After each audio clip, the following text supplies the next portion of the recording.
Hello guys, welcome to my channel. In this video, we will be covering chapter 2 of tax laws of CS Executive New Syllabus. So let's start the video. Chapter 2 Basic Concepts of Income Tax.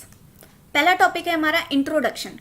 Tax is the financial charge imposed by the government on income, commodity और activity. Tax वो financial charge है जो हमारी government लगाती है किस चीज़ पर? Income, commodity या किसी एक्टिविटी पर. Next, Article 265 of the Constitution provides that no tax shall be levied or collected except by authority of law. Article 265 हमारे कॉन्स्टिट्यूशन का क्या कहता है कि कोई भी टैक्स ना तो लगाया जाएगा ना कलेक्ट किया जाएगा. No tax shall be levied और collected except by the authority of law, जब तक किसी लॉ की अथॉरिटी ना हो. This tax is leviable and collected under the income tax act 1961. Income tax collect करने की अथॉरिटी कहाँ मिलती है हमें? इनकम टैक्स एक्ट 1961 में. यानी ये टैक्स लगाया जाएगा और कलेक्ट किया जाएगा अंडर इनकम टैक्स एक्ट 1961. इसके प्रोविजंस को ध्यान में रखते हुए the entire amount of income tax collected by the central government is classified under the head corporation tax and income tax. Corporation tax, tax on the income of companies, and income tax, tax on the income of non corporate assessees other than companies, जो assessees हमारे आते हैं. Next topic is components of income tax law in India. अब income tax law और income tax act दोनों अलग चीजें हैं. इनकम टैक्स एक्ट हमारा जो है वो नैरो है, बट इनकम टैक्स लॉ है वो वाइडर स्कोप है जिसमें आती है 5 चीजें. Income tax act 1961, annual finance act जो हम हर साल हमारा बजट आता है उसको बोलते हैं annual finance act. Income tax rules 1962, notifications जो निकालती है गवर्नमेंट, सर्कुलर या क्लैरिफिकेशन निकालती है किसी चीज़ पर, हमें कोई सेक्शन नहीं समझ आया उसके लिए कुछ क्लैरिफिकेशंस निकाली जाती हैं. उसके बाद जुडिशियल डिसीजन या कोई केस लॉज होते हैं. इन सब चीज़ों से मिलकर हमारा इनकम टैक्स लॉ बनता है. Next topic is finance bill. तो finance bill is presented usually in the month of February every year. MCQ का क्वेश्चन बन सकता है कि किस मंथ में हमारा फाइनेंस बिल प्रेजेंट किया जाता है. It contains amendments in direct as well as indirect tax. Direct और इनडायरेक्ट दोनों टैक्सेस की अमेंडमेंट्स उसके अंदर होती हैं. It is presented in the parliament by the union finance minister. Question बन सकता है अगेन एमसीक्यू का कि कौन प्रेजेंट करता है, तो यूनियन फाइनेंस मिनिस्टर प्रेजेंट करता है. It is passed by both the houses of parliament. एक बार प्रेजेंट हो जाए पार्लियामेंट में, उसके बाद दोनों हाउसेज ऑफ पार्लियामेंट का एसेंट हमें चाहिए होता है. Once the bill has been passed by the parliament, जैसे ही बिल पार्लियामेंट पास कर देता है, it goes to the president for its assent. ये बिल जो है प्रेसिडेंट के पास जाता है उनके एसेंट के लिए. After president's assent the finance bill becomes the finance act. जो बिल हमारा था वो फाइनेंस एक्ट में कन्वर्ट हो जाता है. The process is finance bill presented by the finance minister, then recommendation, suggestion, considered and changes made to the finance bill. जो हमारा पार्लियामेंट में जब हम दिखाते हैं तो उसके बाद कुछ रिकमेंडेशंस आती है, कुछ सजेशंस आते हैं. जो रिकमेंडेशन हमें लगता है कि रेलेवेंट है वो हम इंक्लूड करते हैं, जो नहीं है उसको इग्नोर करा जाता है. उसके बाद पार्लियामेंट का अप्रूवल मिलता है. पार्लियामेंट का अप्रूवल मिलने के बाद प्रेसिडेंट का अप्रूवल मिलता है और उसके बाद फाइनेंस बिल हमारा फाइनेंस एक्ट बन जाता है. Next topic is heads of income. Section 14 section आ सकता है एमसीक्यू में. कौन से सेक्शन में हमारे हेड्स ऑफ इनकम है? तो सेक्शन 14 लर्न करके जाइएगा. 5 हेड्स हैं हमारे इनकम के: salary, house property, PGBP, capital gains and other sources. तो income under the head salary में कौन सी इनकम आती है? Earned by employee from his employer. जो भी एम्प्लॉय अपने एम्प्लॉयर से पैसा अर्न करता है, जो भी इनकम वो अर्न करता है, वो हमारी income under the head salary, salary head में जाती है. Income under the head house property. Rental income earned bye a landlord from house property. कोई भी लैंडलॉर्ड है जिसने अपनी हाउस प्रॉपर्टी को रेंट पे दे रखा है, उससे उसे जो भी इनकम आती है वो हमारी हाउस प्रॉपर्टी हेड में जाती है. Profits and gains from business and profession. Business की इनकम या प्रोफेशन की इनकम जो होती है हमारे पीजीबीपी हेड में जाती है. कैपिटल गेन्स यानी गेन हो कैपिटल एसेट से. इनकम बाय सेल या ट्रांसफर ऑफ कैपिटल एसेट. जब भी हम कोई सेल करते हैं, ट्रांसफर करते हैं कैपिटल एसेट का, तो वो इनकम जो हमारी आती है वो आ जाती है कैपिटल गेन हेड में. इसके अलावा जो भी इनकम होती है वो हमारी कहाँ जाती है? अदर सोर्सेज के हेड में. So next topic is person. Person मतलब क्या हुआ? सेक्शन 2 क्लॉज 31 में इसका डेफिनेशन है. एमसीक्यू का क्वेश्चन अगेन बन सकता है. पर्सन क्या इंक्लूड करता है? इंडिविजुअल, एक नेचुरल ह्यूमन बीइंग इंडिविजुअल हुआ. HUF company, domestic company, foreign company दोनों आते हैं. Firm, partnership firm, association of persons, body of individuals, कोई लोकल अथॉरिटी जैसे municipal committee, district board, every artificial judicial person not falling with in any of the above categories, जो इनमें नहीं आते but artificial judicial person हैं उन सबको भी इंक्लूड किया। एसएससी सेक्शन 2 क्लॉज 7 में एसएससी की डेफिनेशन आती है, a person by whom any tax or any other sum of money is payable under the income tax act. वो पर्सन जिसको या तो टैक्स पे करना है या कोई और सम ऑफ मनी, कोई और मनी पे करना है। अब कोई और मनी क्या होगा, लेट्स सपोज किसी ने अपनी टैक्स रिटर्न फाइल नहीं करी है, उसका टैक्स बनता था, तो उस पर जो पेनल्टीज लगती हैं, जो फाइन लगते हैं, वो any other sum of money के अंदर इंक्लूड की जाती हैं, यानी कि टैक्स या फाइन्स या पेनल्टीज या और किसी टाइप का सम ऑफ मनी उसमें इंक्लूड की जाती है। तो पर्सन कौन होगा, जो a person by whom any tax, या तो कोई टैक्स या any other sum of money payable है under the income tax act. Next topic is assessment year, section 2 clause 9 में इसकी डेफिनेशन है, एमसीक्यू का क्वेश्चन बन सकता है, सेक्शन से याद करके जाइएगा। Assessment year means the period of 12 months commencing on 1 April every year. हर साल 1 अप्रैल से 12 महीने यानी कि 31 मार्च तक के लिए जो पीरियड आता है उसको हम असेसमेंट ईयर कहते हैं। The period beginning on 1 April of 1 year and ending on the 31 March of the next year. Obviously 12 months cover होते होते हमारा ईयर चेंज हो जाएगा, तो 1 अप्रैल ऑफ 1 ईयर और नेक्स्ट ईयर का जो 31 मार्च है उस पीरियड को हम कहेंगे assessment year.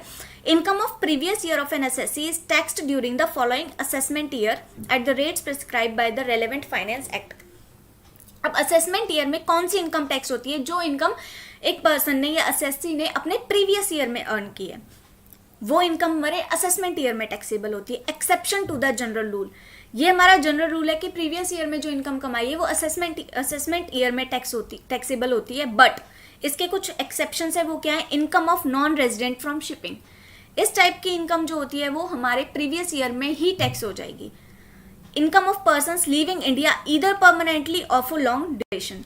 Income of bodies formed for short duration. Income of persons trying to transfer his assets with a view to avoid tax. Income of discontinued business. MCQ का question बन सकता है कि exception to the general rule में कौन से points आते हैं। Next topic is previous year, section 3। Income tax is payable on the income which is earn during the previous year. Income tax कौन सी इनकम पे हम देते हैं, जो हमने प्रीवियस ईयर में इनकम कमाई है। All SSCs are required to follow a uniform previous year, that is the financial year.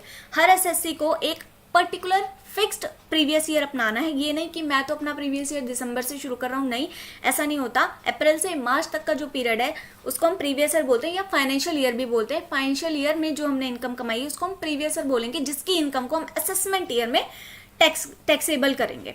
Each financial year is both, her financial year दोनों होता है, एक प्रीवियस ईयर भी होता है, असेसमेंट ईयर होता है। प्रीवियस ईयर जिसके लिए हम कमा रहे हैं इस साल की इनकम, और असेसमेंट ईयर हमारे पिछले वाले प्रीवियस ईयर के लिए जिसके लिए हम टैक्स देंगे। previous year for the income earned during the financial year and assessment year for the income earned during the previous preceding year। ये क्या कह रहा है, हर फाइनेंशियल ईयर दोनों होता है, प्रीवियस ईयर होता है, किसके लिए प्रीवियस होता है, for the income earn during the financial year, जो इस फाइनेंशियल ईयर में हम इनकम कमा रहे हैं उसके लिए वो प्रीवियस ईयर है। And assessment year for the income earn during the preceding previous year, और जो पिछले प्रीवियस ईयर के लिए हमने इनकम कमाई है उसके लिए वो फाइनेंशियल ईयर क्या कंसिडर किया जाएगा, असेसमेंट ईयर कंसिडर किया जाएगा। नेक्स्ट इंडिया, इंडिया की डेफिनेशन है सेक्शन 2 क्लॉज 25A में।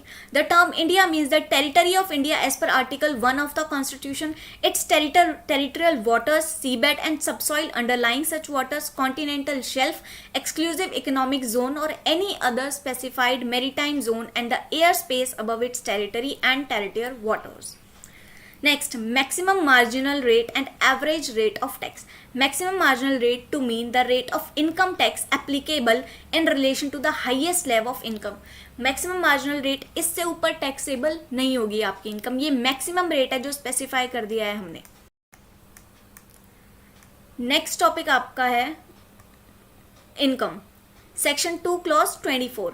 Income is the sum of all wages, salaries, profits, interest payments, rents and other form of earning received in a given period of time. एक particular time में आपने जिस भी type की, हमने 5 heads पढ़े थे, उन 5 हेड्स के अंदर आपकी जितनी भी टाइप की, जितने भी हेड के अंदर आपकी इनकम आ रही है उस सबका टोटल जो हमारी वो इनकम कहलाएगी। नेक्स्ट, टोटल इनकम क्या होती है, तो total income is computed with the 5 heads of income. Total 5 heads के अंदर हम आपकी इनकम निकाल लेंगे, उस इनकम का जो भी टोटल बनेगा वो हमारी टोटल इनकम कहा जाएगा। Income computed under each head of income is aggregated and the aggregate income is called as the gross total income.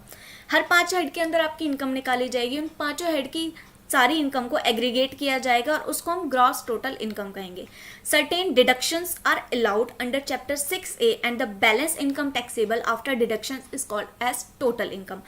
जो हमने ग्रॉस टोटल इनकम निकाली उसके बाद हमें कुछ डिडक्शंस मिलती हैं चैप्टर 6A के अंडर, जैसे 80C की डिडक्शन, 80D की deduction and many more.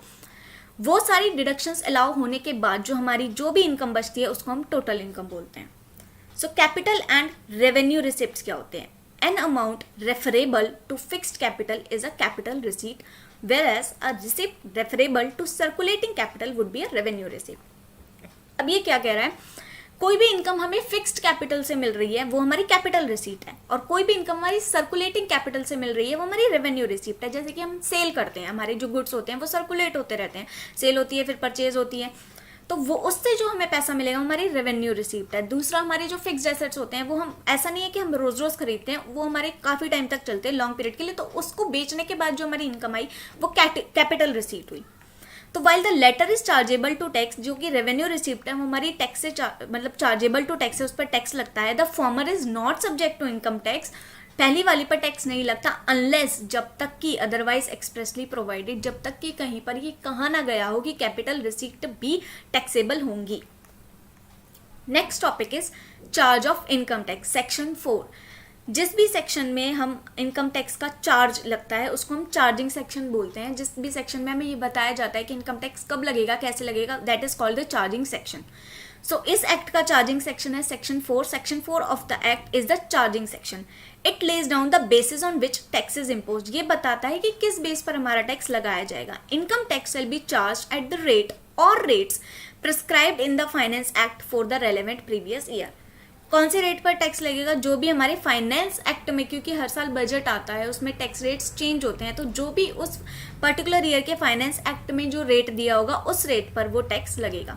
The charge of tax is on various person specified under section 2 clause 31. जो हमने पर्सन पढ़े थे, या HUF हो गया हमारा, इंडिविजुअल हो गए, फर्म्स हो गए, सो उन सब पे ये टैक्स लगेगा. द चार्ज ऑफ टैक्स किस किस पर होगा? पर्सन पे. पर्सन कहाँ डिफाइन है? अंडर सेक्शन 2 क्लॉज 31 में. The income sought to be taxed is that of the previous year and not of the assessment year. कौन सी इनकम टैक्सेबल होगी? प्रीवियस ईयर की इनकम. असेसमेंट ईयर की income को taxable नहीं करते, प्रीवियस ईयर की इनकम असेसमेंट ईयर में जाकर टैक्सेबल होती है. The levy of tax on the SSC is on his total और टैक्सेबल इनकम. जो टैक्स लगेगा वो SSC की टोटल या टैक्सेबल इनकम पर लगेगा, ग्रॉस टोटल इनकम पर नहीं, टोटल या taxable income. Residential status, section number 6. Total income of an SSC cannot be computed unless the person's residential status in India during the previous year is known. हम total income SSC की कभी compute नहीं कर सकते जब तक हमें ये नहीं पता कि उस पर्सन का रेजिडेंशियल स्टेटस क्या है इंडिया में, क्या वो इंडिया का रेजिडेंट है या वो इंडिया का रेजिडेंट नहीं है. तो determining residential status of a person is important for calculating tax liability of a person. किसी पर्सन की टैक्स लाइबिलिटी कैलकुलेट करने के लिए सबसे पहले उसका रेजिडेंशियल स्टेटस जानना जरूरी है. तो according to the residential status the SSC could either be. Residential status के अकॉर्डिंग SSC दो तरीके से हो सकता है, तो रेजिडेंट होगा या नॉन रेजिडेंट होगा. इफ इंडिविजुअल और HUF is a resident in India they will be either. अगर इंडिविजुअल या HUF है वो रेजिडेंट तो है, हमें इतना पता चल गया वो रेजिडेंट है, तो वो और भी दो केस में बच सकते हैं. कैसे? Resident and ordinary resident in India, resident but not ordinary resident in India. Resident तो है, रेजिडेंट है और ऑर्डिनरी रेजिडेंट भी, यानी यहाँ के भी हैं, और रेजिडेंट है बट ऑर्डिनरी रेजिडेंट यानी आते जाते रहते हैं, परमानेंटली यहाँ के नहीं है. In case of person other than individual and HUF it will either be resident और नॉन रेजिडेंट. इंडिविजुअल और HUF के अलावा जितने भी हमारे पर्सन बचे उस पर्टिकुलर कैटेगरी में, वो सिर्फ रेजिडेंट या नॉन रेजिडेंट की कैटेगरी में आएंगे. बट इंडिविजुअल और HUF दो कैटेगरीज में आ सकते हैं, रेजिडेंट और नॉन रेजिडेंट, और रेजिडेंट के अंदर दो कैटेगरीज बन सकती हैं, ROR and RNOR. So basic condition क्या है पर्सन को रेजिडेंट होने की? तो present in India for 182 days or more during the previous year. जो हमने प्रीवियस ईयर जिसके लिए हम टैक्स कैलकुलेट कर रहे हैं उसमें वो पर्सन 182 डेज या 182 डेज से ज्यादा स्टे किया हो. और ध्यान रखना एंड नहीं है, और है. Present in India for 60 days or more during the previous year and 365 days or more during the 4 years immediately. या फिर या तो 182 डेज और उससे ज्यादा स्टे किया हो इंडिया में, या फिर प्रीवियस ईयर में सिर्फ 60 दिन या उससे ज़्यादा रहा हो, बट उसके पिछले 4 सालों में टोटल 365 डेज या उससे ज़्यादा वो रहा हो, तो वो रेजिडेंट कहलाएगा।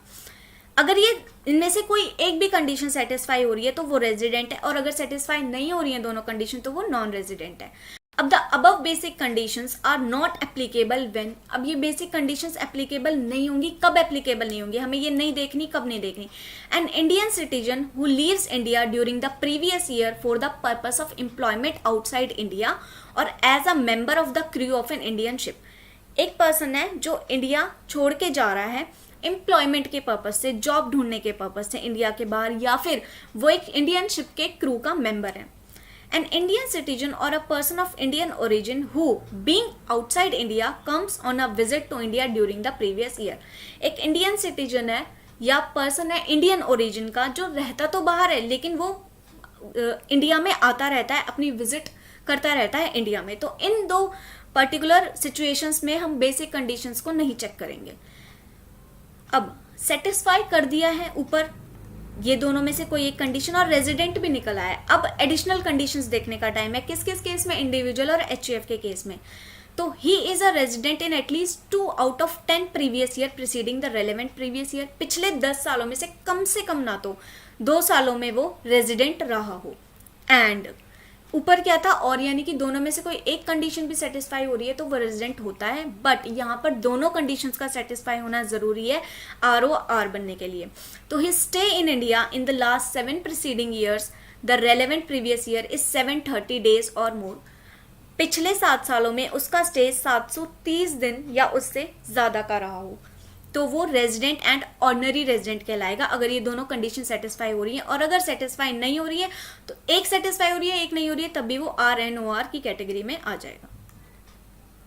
अब test of residence for Hindu undivided family. अब हम हिंदू अनडिवाइडेड फैमिलीज के लिए कैसे टेस्ट करेंगे? हमने इंडिविजुअल के लिए तो देख लिया। रेजिडेंट कब कहलाएगा? If control and management of the affairs is situated wholly और पार्शियली इन इंडिया। ये क्या कह रहा है? रेजिडेंट कब होगा? जो वो मैनेज कर रहे हैं जो अपना बिजनेस, उसका कंट्रोल या मैनेजमेंट जो है वो या तो पूरा का पूरा या आधा इंडिया में सिचुएटेड होना चाहिए, तो वो रेजिडेंट कहलाएगा। नॉन रेजिडेंट कब कहलाएगा? If the control and management of the affair situated Holi outside India. अगर पूरा का पूरा इंडिया के बाहर है तो वो नॉन रेजिडेंट होगा। अब रेजिडेंट हो गया, ROR और RNOR कैसे चेक करेंगे? इफ कर्ता इज ROR, अगर हमारा कर्ता जो है वो ROR है तो HUF भी ROR होगी। अगर हमारा कर्ता RNOR है तो HUF भी RNOR होगी।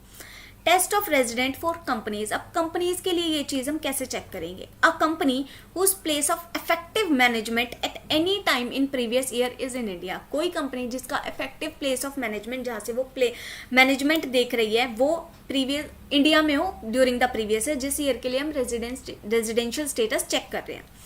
Indian company is resident irrespective of the fact whether the place of effective management poem is in India or not। ये तो हमारा था अ कंपनी। अब इसमें डोमेस्टिक और फॉरेन दोनों टाइप की कंपनियां जा सकती हैं, लेकिन ये कह रहा है इंडियन कंपनी, चाहे उसका पोएम इंडिया में है या चाहे नहीं है, वो हमेशा ही रेजिडेंट कहलाएगी। Non resident, a company whose place of effective management has not been in India at any time in the previous year. वो कंपनी जिसका प्लेस ऑफ इफेक्टिव मैनेजमेंट या पोएम कभी भी प्रीवियस ईयर में किसी भी टाइम पर इंडिया में नहीं रहा, वो नॉन रेजिडेंट होगी। अब डिटर्मिनेशन ऑफ पोएम। पोएम तो पढ़ लिया, लेकिन पोएम कैसे डिटरमाइन करें?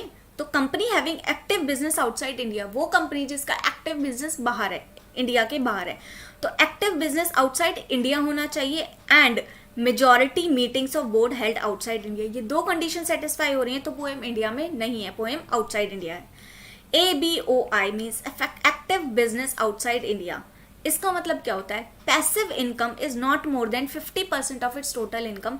जो पैसिव इनकम है, एक तो होती है एक्टिव इनकम, यानी कि जो हमारा बिजनेस है उससे आ रही है, उसके अलावा भी कहीं कहीं से हमारी इनकम आती है, इनडायरेक्ट इनकम। वो इनकम जो हमारी टोटल इनकम के 50% से ज्यादा नहीं होनी चाहिए, not more than 50%। Less than 50% of its total assets are situated India. कम से कम 50% से कम जो हमारे टोटल एसेट्स है वो इंडिया में होने चाहिए। Less than 50% of total number of employees are situated in India और आर रेजिडेंट इन इंडिया। 50% से कम एम्प्लॉइज जो हैं वो इंडिया में होने चाहिए या इंडिया के रेजिडेंट होने चाहिए। Payroll expenses incurred on such employees, in employees पर जो पेरोल एक्सपेंसेस हो रहे हैं सैलरी एंड ऑल के, वो 50% से कम होने चाहिए of its total payroll expenditure. तो हमारा जो एक्टिव बिजनेस आउटसाइड इंडिया माना जाएगा। लेकिन और इन सब के बीच में एंड लगा हुआ है, यानी कि ये सारी कंडीशंस फुलफिल होना जरूरी है ABOI के लिए, और ये दोनों कंडीशंस फुलफिल होनी चाहिए POEM डिटरमाइन करने के लिए। Next topic is test of residence for firm and AOP। अब फर्म एंड AOP का रेजिडेंशियल स्टेटस कैसे डिटरमाइन करेंगे? If the control and management of his affair situated wholly और पार्टली इन इंडिया, अगर उनका कंट्रोल और मैनेजमेंट जो है पूरा का पूरा या आधा इंडिया में है तो रेजिडेंट है। Non resident, if the control and management of its affairs is situated Holi outside India, पूरा का पूरा इंडिया के बाहर है, non resident. Next topic is meaning and scope of total income. अब टोटल इनकम क्या है? टोटल इनकम या तो इंडियन इनकम हो सकती है या फॉरेन इनकम हो सकती है। इंडियन इनकम क्या होती है? इनकम रिसीव्ड इन इंडिया, या तो जो इनकम हमने रिसीव करी हो इंडिया में, या deemed to be received India, जो डीम करी गई है कि इंडिया में रिसीव होगी। इनकम एक्रूइंग और अराइजिंग, जो इनकम एक्रू हो रही है या अराइज हो रही है इंडिया में, या डीम टू बी एक्रू और अराइज इन इंडिया, इसको हम बोलते हैं इंडियन इनकम। अगर डेफिनेशन आती है तो ये ध्यान रखेंगे, इस सब के बीच में और लगा हुआ है, इनकम या received in India, deem to be received in India, accrue और अराइजिंग इन इंडिया, और डीम टू एक्रू और arise in India. Foreign income, Indian income के अलावा जो इनकम है वो फॉरेन इनकम है। अब rule of taxation on the basis of residential status. अब हम टैक्सेबिलिटी कैसे चेक करेंगे? रेजिडेंशियल स्टेटस के बेस पर। इंडियन इनकम है, रेजिडेंट और ROR के थ्रू आई है, यानी ROR ने वो इनकम अर्न करी है, इंडियन इनकम है, टैक्सेबल होगी। RNOR ने इंडियन इनकम अर्न करी है, टैक्सेबल होगी। नॉन रेजिडेंट ने इंडियन इनकम टैक्स अर्न करी है, टैक्सेबल होगी, क्योंकि जो इनकम है वो इंडिया की है, तो इंडियन इनकम टैक्स के एक्ट तो वो टैक्सेबल वो करेंगे उसे। अब फॉरेन इनकम है,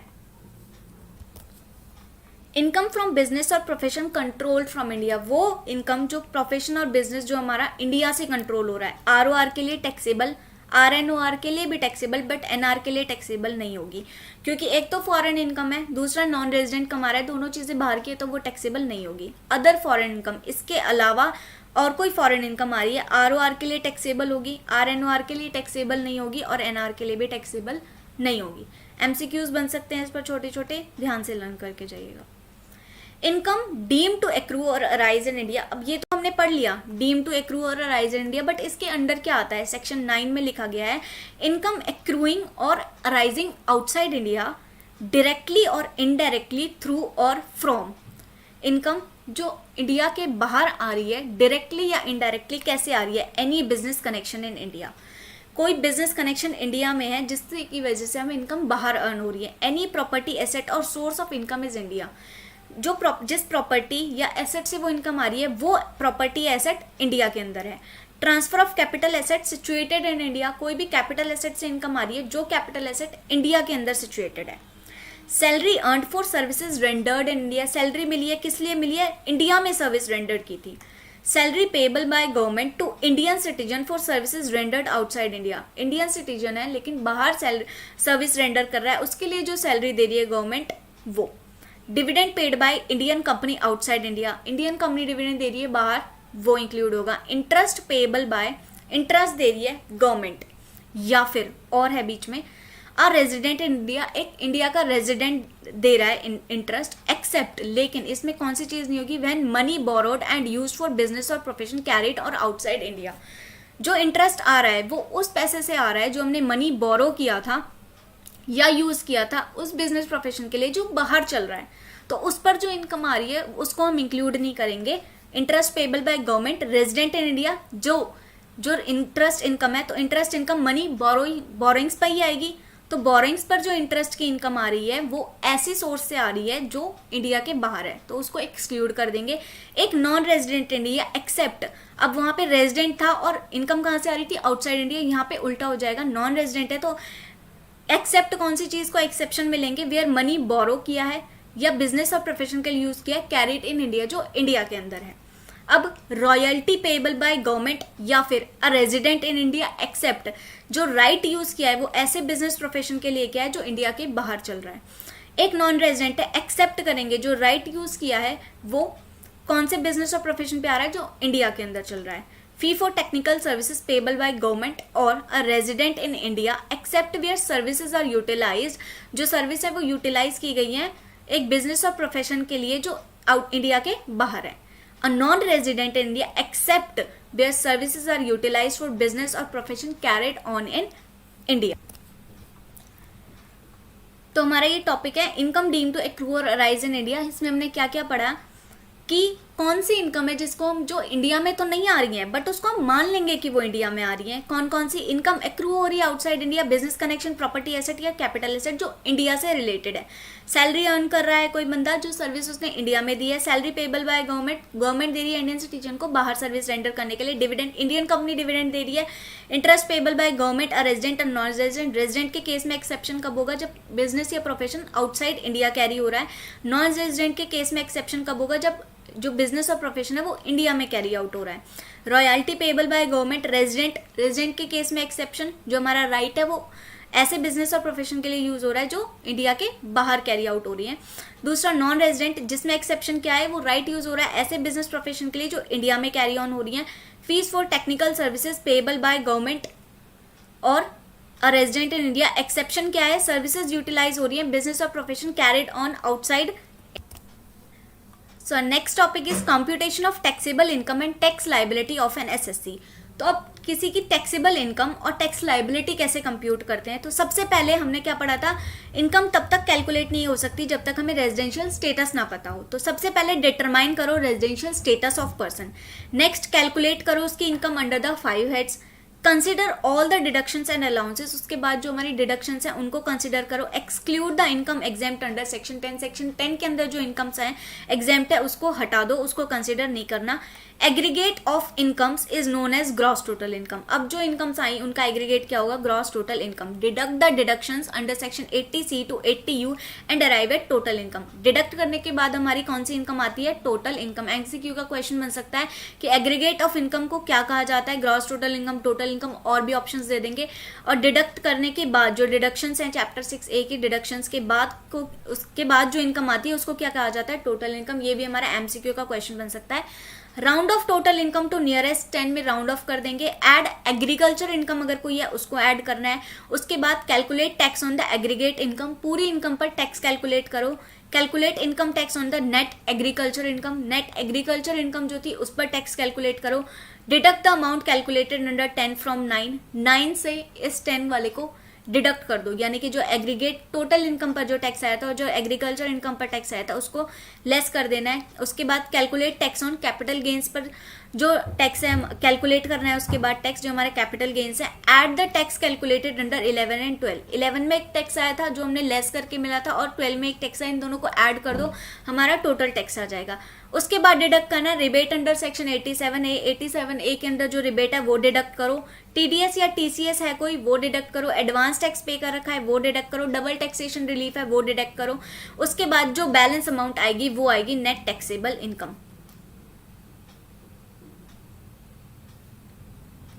next is tax rates for assessment year 2021.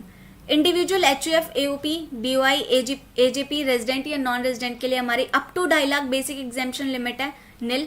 2.5 lakh से 5 लाख 5%, 5 लाख से 10 लाख 20%, 10 लाख से ऊपर 30%. टैक्स रेट्स अच्छे से लर्न करके जाने हैं, MCQs बनेंगे ही बनेंगे. For senior citizen resident of age 60 years और मोर इन प्रीवियस ईयर, अगर किसी की एज 60 ईयर्स या उससे अबव है तो उसके लिए टैक्स रेट्स क्या है, अप टू 3 लाख तक बेसिक एग्जेम्पशन लिमिट है. 3 लाख से 5 लाख 5%, 5 लाख से 10 lakh 20% and above 10 lakh 30%. For super senior citizen जिनकी एज 80 ईयर्स या उससे ज़्यादा है, up to 5 lakh basic exemption limit है. 5 से 10 लाख 20%, 10 लाख से अबव 30%. सरचार्ज लगेगा. सरचार्ज हमारा इनकम पे नहीं लगता, इनकम पे हम टैक्स निकालते हैं, उस टैक्स पर हमारा सरचार्ज दिखता है. इनकम 50 लाख से ऊपर है बट 1 करोड़ तक है तो 10% का सरचार्ज लगेगा. इनकम 1 करोड़ से ऊपर है बट 2 करोड़ तक है 15%. 2 करोड़ से 5 करोड़ के बीच में है 25%. 5 करोड़ से ऊपर है 37% का सरचार्ज लगेगा. सरचार्ज हमेशा टैक्स पे लगता है, इनकम पे नहीं लगता, याद रखना, MCQ का क्वेश्चन बन सकता है. अब कंपनी के लिए ऑप्टेड फॉर सेक्शन 115BAA, अगर किसी कंपनी ने सेक्शन 115BAA के लिए ऑप्ट किया है तो उसके लिए टैक्स रेट होगा 22%। अगर किसी कंपनी ने सेक्शन 115BAB के लिए ऑप्ट किया है उसके लिए टैक्स होगा 15% tax rate. Total turnover of previous year does not exceed 400 crore. अगर प्रीवियस ईयर की टोटल टर्नओवर जो है वो 400 करोड़ से ज़्यादा नहीं है तो 25%, और कोई डोमेस्टिक कंपनी है 30% और फॉरेन कंपनी के लिए 40%। अब कंपनी इस पे क्या सरचार्ज लगेगा? टोटल इनकम अगर 1 करोड़ से 10 करोड़ के बीच में डोमेस्टिक कंपनी पे 7% लगेगा, फॉरेन कंपनी पे 2% लगेगा। 10 करोड़ से ऊपर है डोमेस्टिक कंपनी पे 12%, फॉरेन कंपनी पे 5%। पार्टनरशिप फर्म, LLP या लोकल अथॉरिटी के लिए tax rate 30%, surcharge 12% of tax if NTI is greater than 1 crore. 1 crore से ऊपर है 12% का सरचार्ज लगेगा। For cooperative society income up to 10,000, income 10,000 तक है 10% का टैक्स रेट है। इनकम 10,000 से ज्यादा है बट 20,000 तक है तो 1,000 रुपये लगेंगे प्लस 20% लगेगा जितना भी 10,000 से ऊपर होगा। अगर 15,000 है तो 5,000 पे 20% 1,000 इज इक्वल टू 1,000 प्लस 1,000 2,000। 20,000 से ऊपर है तो 3,000 फिक्स लगेगा और 30% लगेगा 20,000 से जितना भी ऊपर है। Marginal relief, when an assessee's taxable income exceeds 1 crore he is liable to pay surcharge at prescribed rates mentioned above on income tax payable by him। क्या कह रहा है, एक पर्सन है या असेसी है जिसकी इनकम जो है 1 करोड़ से ऊपर है तो उसको सरचार्ज लगेगा ही लगेगा। हाउएवर किस पर लगेगा? Income tax payable by income tax पर लगेगा। However the amount of income tax and surcharge on total income shall not exceed the amount of income that exceeds 1 crore. अब ये क्या कह रहा है, 1 करोड़ मान लो 1 करोड़ 1 रुपये ज़्यादा है किसी की इनकम तो 1 करोड़ पे जो टैक्स लगा और उस 1 करोड़ के पे जो टैक्स लगा था उस पे फिर हम सरचार्ज देंगे तो 1 रुपया बढ़ने की वजह से हमारा कितना ज़्यादा टैक्स बढ़ गया। तो इसी को प्रॉब्लम को सॉल्व करने के लिए हमने मार्जिनल रिलीफ का कॉन्सेप्ट लिया। सो मार्जिनल रिलीफ का कॉन्सेप्ट एक एग्जांपल के थ्रू हम समझेंगे। सपोज मिस्टर राम एक इंडिविजुअल एसएससी है 42 ईयर्स के जिसकी टैक्सेबल इनकम है 1 करोड़ 1,000 रुपये। सिर्फ 1,000 रुपये से उसे इनकम बढ़ी है जिस पर इनकम टैक्स लगेगा 28 लाख का, सरचार्ज लग जाएगा 4 लाख का। इनकम तो बढ़ी है 1,000 से लेकिन सरचार्ज कितने का लग रहा है? 4 लाख का। Income tax on income of 1 crore तो 1 करोड़ की इनकम पर इतना टैक्स था 28 लाख 12,500। अब मैक्सिमम सरचार्ज पेएबल कितना होगा 1 करोड़ पे? 1,000 तक की इनकम बढ़ी है तो हम सिर्फ 1,000 उससे लेंगे, ये 4 लाख नहीं लेंगे। तो अब इनकम टैक्स कितना हो गया? 28 लाख प्लस 1,000 28 लाख 13,500 रुपये। यानी कि मार्जिनल रिलीफ के कॉन्सेप्ट में क्या होता है, अगर हमारी जो इनकम बढ़ी है और जो हमारा टैक्स बढ़ रहा है, अब इनकम तो 1,000 से बढ़ी है, टैक्स बढ़ रहा है 4 लाख से, तो हम 4 लाख को इग्नोर कर देंगे और जितने से इनकम बढ़ी है हम उसको टैक्स में ऐड कर देंगे। यानी हम यहाँ पे हमें ऐड करना चाहिए था 4 लाख बट हम ऐड करेंगे 1,000 क्योंकि जो 1,000 है हमारा 4 लाख से कम है तो 1,000 बढ़ने की वजह से 4 लाख का टैक्स तो कोई नहीं पे करेगा, इसलिए हम सिर्फ 1,000 को ऐड कर देंगे, उस इनकम को ही हम टैक्स में ऐड करके सरचार्ज बना देंगे। तो ये हमारा टोटल इनकम टैक्स पेएबल हो गया। दस इन द अबव केस दो the surcharge at 15% 21,920. However, since the income of Mr. Ram exceeds rupees 1 crore by just 1,000, Ram will be eligible for marginal relief and maximum surcharge will be restricted to rupees 1,000 only. क्या कह रही है ये? क्या कह रहे हैं, दो द सरचार्ज जो है 15% से लगना चाहिए था 4 लाख के अराउंड, बट क्योंकि जो मिस्टर राम की इनकम है वो सिर्फ 1 करोड़ रुपए से सिर्फ 1,000 ज्यादा हुई है तो राम मार्जिनल रिलीफ के लिए एलिजिबल है और वो मैक्सिमम सरचार्ज जो पे करेगा वो 4 लाख नहीं, वो सिर्फ 1,000 का सरचार्ज पे करेगा। Next, health and education cess 4% लगेगा सारे केसेस में, सब सारे टैक्सेस वगैरह लगने के बाद जो हमारी नेट टैक्सेबल लाइबिलिटी है उस पर हम हेल्थ एंड एजुकेशन सेस लगाएंगे एट द रेट 4%, जिसका कॉम्पोजिशन ऐसे है, rate of education cess 2%, rate of SHEC is 1%, rate of health cess is 1%. So the chapter ends here and These are few MCQs from ICSI module में जो MCQ दे रखे हैं वो हम consider कर लेते हैं। तो question 1, basic exemption for a cooperative society for the assessment year 2018-19 is 10,000, 15,000, 20,000 नील, क्योंकि 10,000 से अगर इनकम है तो वो 10% का हमने, वेट अ मिनट, ये देखिए अगर 10,000 से ऊपर इनकम है तो 10% का, अप टू 10,000 इनकम है तो 10% का टैक्स रेट है ही है, कोई एग्जेम्पशन नहीं है इसमें, कोई हमें बेसिक एग्जेम्पशन लिमिट नहीं दी है, तो answer is nil. Person is defined under section 2 clause 31. Next question is income earned by a LLP is taxable at the rate of 30%. Income is defined under section 2 clause 24 of the Income Tax Act. Which of the following is not a revenue receipt? हमें बताना है इनमें से कौन सी है जो revenue receipt नहीं है. Compensation receive for the loss of a capital asset. एक कैपिटल एसेट हमारा डैमेज हो गया जिस पर हमें कॉम्पनसेशन मिली है. Compensation receive for damage to or loss of a trading asset. Profits on purchase and sale of shares by a share broker on his own account. Income from letting out buildings owned by a company to his employees etcetera. तो कौन सी revenue receipt नहीं है? ये trading asset से है. ये trading asset से जो भी चीज आ रही है सर्कुलेटिंग एसेट हो गया, तो हमारी ये रेवेन्यू रिसीट है. उसके बाद profits on and sale of shares by share broker on his. एक ब्रोकर ने शेयर्स परचेज किए या सेल किए अपने खुद के अकाउंट में, तो वो भी हमारी कैपिटल रिसीट के अंदर नहीं आती. Income from letting out buildings owned by a company to its employees etcetera, ये भी हमारी कैपिटल रिसीट के अंदर नहीं आती. जो हमने लॉस हुआ है हमारा, उसके लिए जो कॉम्पनसेशन मिली है हमें, वो हमारी कैपिटल रिसीट है. तो इनमें से कौन सी रेवेन्यू रिसीट नहीं है? First one was not revenue receipt, तो first only. So the chapter ends here. Thank you so much for watching. Please like and share this video and subscribe to my channel. Click on the bell icon so that you won't miss any update. And also join my Telegram channel for notes, leaving its link in the description box below. My next video will be coming soon. Till then, be focused and keep studying. Bye bye.